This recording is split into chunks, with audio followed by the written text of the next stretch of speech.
안녕하세요. 이행래입니다.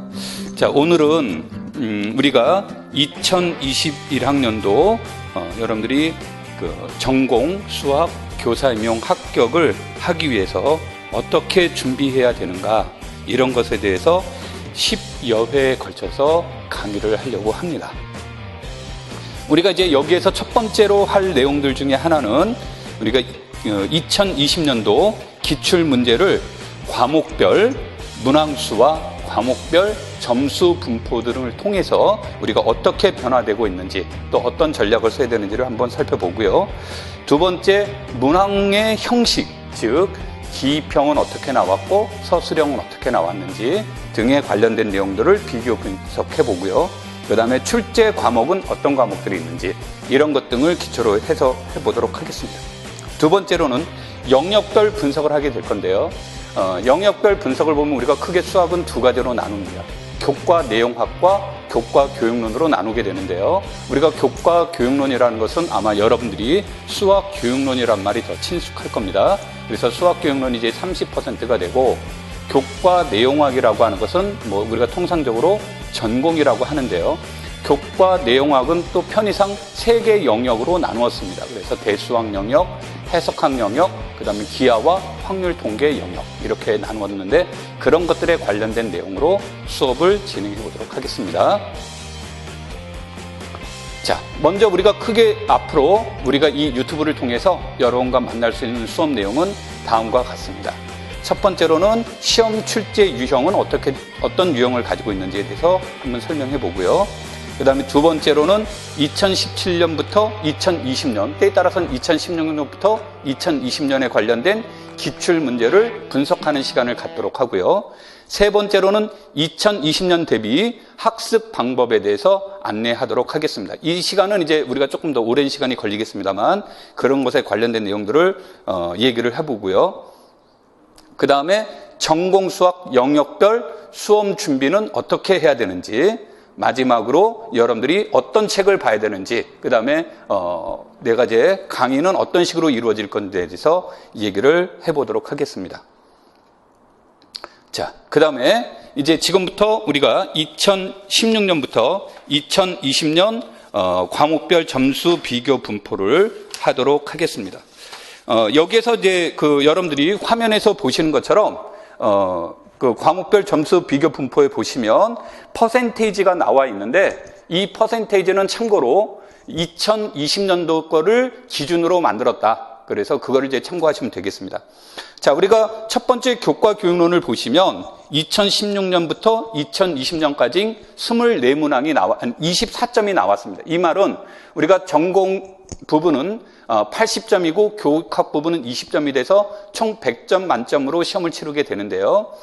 이때 전공 80점 중에서 30%, 즉 24점이 교과 교육론으로 나옵니다. 이건 절대적 기준은 아니지만 우리가 이 표에서 나와 있는 것처럼 과거의 사례를 보면 30%, 24점이 나올 것으로 예측이 됩니다. 자, 그 다음에 교과 내용학에서 보시면 현대 대수학, 해석학, 미분기학, 복수함수론, 확률통계, 정수론, 선형대수학, 위상수학, 미적분학, 이산수학, 이렇게 이제 여기서 구분이 되어 있는데, 현대대수학과 해석학은 각각 10점이 나왔습니다. 그러니까 퍼센테이지로 따진다면 12.5%에 해당이 되고요. 그 다음에 미분기하학, 복수함수론, 확률과 통계, 그 다음에 위상수학은 6점, 7.5%에 해당이 되고요. 정수론, 선형대수는 5%인 4점, 미적분학과 이산수학은 2.5%인 2점이 각각 출제되고 있음을 알 수가 있습니다. 우리가 이것에 관련된 좀 더 특이사항들이 있게 되는데, 이 특이사항에 대해서는 우리가 뒤에서 나오게 되니까 그때 다시 한번 설명하도록 하겠습니다.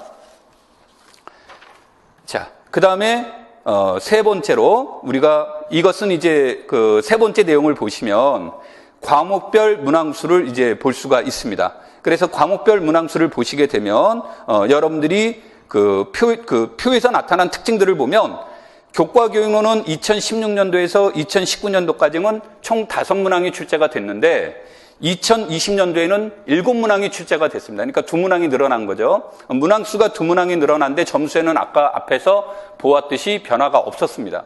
그 이유는 우리가 이제 2019년도까지는 논수령의 문제가 나왔었는데 2020년도부터는 논수령 문항이 사라졌습니다. 그러면서 교육학 문제가 논수령이 이제 2문항으로 이제 하나의 문제가 이제 2문항으로 늘어나게 됐고 기입형 문제도 한 문항이 늘어나는 이런 형식을 갖추게 됐습니다. 그래서 7문항이 이제 출제가 됐고요. 그 다음에 현대 대수학, 해석학은 각각 3문항이 나왔습니다. 3문항이 나왔는데 이따가 다시 우리가 세부적으로 얘기를 하겠지만 현대 대수학은 기입형 1문항에 서술형 2문항이 나왔고요.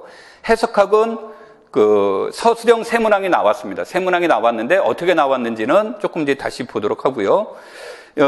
미비기, 복소, 확률 통계 이런 문제들은 전부 다 2문항이 나왔고 여기서 가장 두드러진 특징 중에 하나는 위상수학 문제가 표에서 나타난 것처럼 한 문항에서 2020년도에 2문항으로 늘어났다는 겁니다. 이건 굉장히 큰 변화가 되는 건데, 자, 이것에 대해서 이제 다시 한번 디테일하게 설명을 하면요.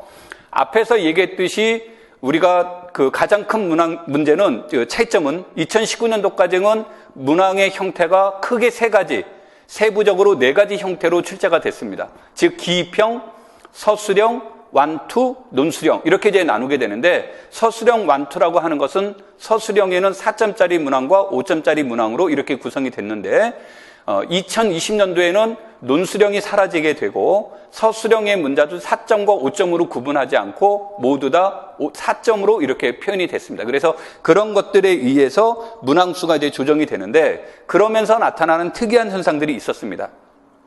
가장 큰 특이한 현상은 해석학과 복수함수론이 둘이 겹쳐지는 문제들이 나왔습니다. 그래서 과거에는 한 문항 안에 한 과목만 출제가 됐는데 올해 나타난 특징은 2개의 문제 중에는 어떤 게 있냐면 복수함수론과 해석학이 같이 연계돼서 출제가 됐고 확률과 통계와 이산수학이 서로 연계돼서 출제가 됐다는 겁니다. 이건 굉장히 큰 변화가 이루어진 건데 여러분들이 이제 준비하면서 과거에는 이산수학이면 이산수학, 확률통계면 확률통계 이렇게 따로따로 공부했었는데 서로 어떻게 연계되어 있는지 이런 것들에 대해서도 관심을 가져야 되는 거고 그 다음에 2020년도는 시험 제도가 바뀐 첫 번째 해입니다. 그래서 첫 번째 해가 결정된 것은 결정됐다라고 말하기에는 어려운 점이 있습니다. 기본적인 틀은 변화되지 않겠지만 문항수라든지 문항의 형식이라든지 이런 것들은 약간의 조정이 있을 수 있으니 여러분들이 그런 것을 참고해서 보시면 될 겁니다.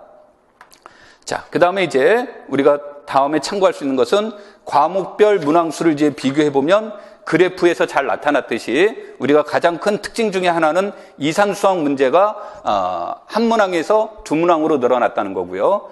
그 다음에 전체적인 문항수가 21문항에서 23문항으로 이렇게 한 문항이 늘어났다는 것을 여러분들이 참고하시면 되겠습니다. 자, 오늘은 이제 전체적인 내용에 대해서 얘기를 했고요. 다음 시간에는 좀 더 구체적으로 문항의 형식은 어떻게 변화됐는지부터 다시 이야기를 시작해 보도록 하겠습니다. 감사합니다.